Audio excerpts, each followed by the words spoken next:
यहूदाने लिहिलेले पत्र अध्याय 1 मराठी. यहूदाने लिहिलेले पत्र अध्याय 1. यहूदाने लिहिलेले पत्र अध्याय 1. सलाम सलाम. परमेश्वर पित्याच्या ठाई प्रिय आणि येशू ख्रिस्तासाठी राखून ठेवण्यात आलेले असे जे पाचारलेले लोक ह्यास येशू ख्रिस्ताचा दास व याकोबाचा बंधू यहूदा याचकडून दया, शांती व प्रीती ही तुम्हास विपुल मिळोत. खोटे शिक्षक व नैतिक अधपात याबाबत सूचना. प्रिय बंधूंनो, आपल्या सर्वसाधारण तारणाविषयी तुम्हास लिहावयाची मला मोठी आस्था लागली होती. तरी पवित्र जनांच्या एकदाच स्वाधीन केलेल्या विश्वासाचे समर्थन करण्यासंबंधी बोध तुम्हास लिहून पाठविण्याचे मला अगत्य वाटले. कारण या दंडाविषयी पूर्वीच नेमलेली कित्येक मनुष्ये नकळत आत शिरली आहेत.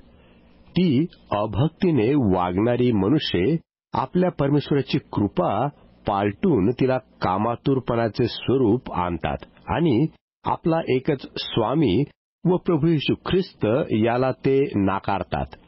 तुम्हाला हे सर्व ठाऊकच आहे. तरी तुम्हाला ह्याची आठवण करून द्यावी असे वाटते. ते हे की प्रभूने मिस्र देशातून एका राष्ट्राचा निभाव केला आणि मग जे विश्वास न ठेवणारे होते त्यांचा नाश केला.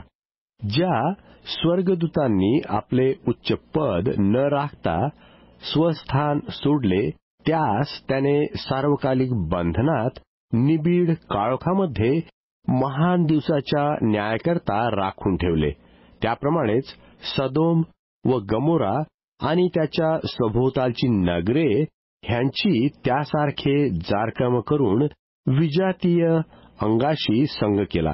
ती नगरे सार्वकालिक अग्निदंड भोगीत उदाहरणादाखल पुढे ठेवली आहेत. तसेच हे देखील विषय स्वप्नात देहाला विटाळतात, प्रभुत्व तुच्छ लेखतात व थोर जनांची निंदा करतात. आद्य स्वर्गदूत मिखाएल हा जेव्हा मोशाच्या शरीरासंबंधाने शैतानाशी वाद घालताना भांडला तेव्हा त्याला दोषी ठरवून त्याची निंदा करावयास त्याचा हिया झाला नाही. तर प्रभू तुला धमकावो एवढेच तो म्हणाला. तथापि ज्या गोष्टी हे समजत नाहीत त्यांची हे निंदा करतात आणि बुद्धिहीन पशुप्रमाणे ज्या गोष्टी हे स्वभावतः समजतात त्यांच्या योगे हे आपला नाश करून घेतात. त्यास धिक्कार असो, कारण ते कायनाच्या मार्गाने चालले, द्रव्यासाठी बलामाच्या भ्रांती मार्गात बेफामपणे घुसले आणि कोरहासारखे बंड करून त्यांनी आपला नाश करून घेतला. ते तुम्हाबरोबर जेवतात तेव्हा तुमच्या प्रीतिभोजनात झाकलेले खडक असे आहेत. ते मेंढपाळ असून जेवताना खुशालपणे आपली धन घेतात. ते वाऱ्याने वाहून नेलेले निर्जल मेघ, हेमंत ऋतूतील फलहीन, दोनदा मेलेली समूळ उपटलेली झाडे असे आहेत.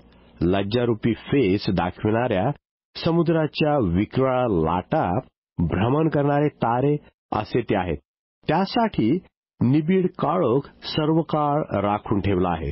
आदामापासून 7वा पुरुष हनोक याने त्यास उद्देशून संदेश दिला. तो हा की पहा, सर्वांचा न्यायनिवाडा करावयास आणि त्यापैकी अभक्त असलेल्या लोकांनी अभक्तीने केलेल्या आपल्या सर्व अभक्तीच्या कर्मावरून आणि ज्या सर्व कठोर गोष्टी अभक्त पापी जनांनी त्याच्याविरुद्ध सांगितल्या त्यावरून त्या सर्वांस दोषी ठरवावयास प्रभू आपल्या लक्षावधी पवित्र जनांसंगती येत आहे. ते लोक कुरकुर करणारे, असंतुष्ट व वासनासक्त असे आहेत. त्यांचे तोंड फुशारकीच्या गोष्टी बोलते व लाभासाठी ते मुखस्तुती करणारे आहेत. अहो प्रिय बंधूंनो, आपल्या प्रभू येशू ख्रिस्ताच्या प्रेषितांनी पूर्वी सांगितलेल्या वचनांची आठवण करा.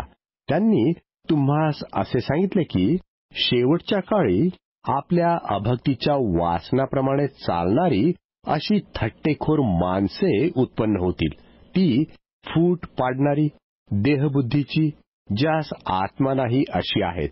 प्रिय बंधूंनो, तुम्ही आपल्या परमपवित्र विश्वासावर स्वतःची रचना करून, पवित्र आत्म्यामध्ये प्रार्थना करून, आपल्या प्रभू येशू ख्रिस्ताच्या दयेची मार्ग प्रतीक्षा करीत सार्वकालिक जीवनासाठी आपणास परमेश्वराच्या प्रीतीमध्ये राखा.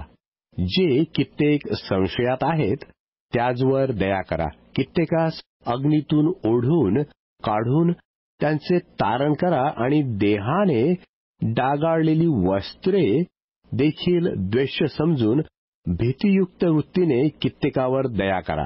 तुम्हास पतनापासून राखण्यास आणि आपल्या ऐश्वर्ययुक्त सानिध्यात निर्दोष असे उल्हासयुक्त उभे करण्यास जो समर्थ आहे, अशा आपल्या उद्धारक एकाच परमेश्वराला, येशू ख्रिस्त, आपला प्रभू येशू ख्रिस्त, याच्याद्वारे गौरव, महत्व, पराक्रम व अधिकार ही युगारंभापूर्वी, आता व युगानुयुग आहेत.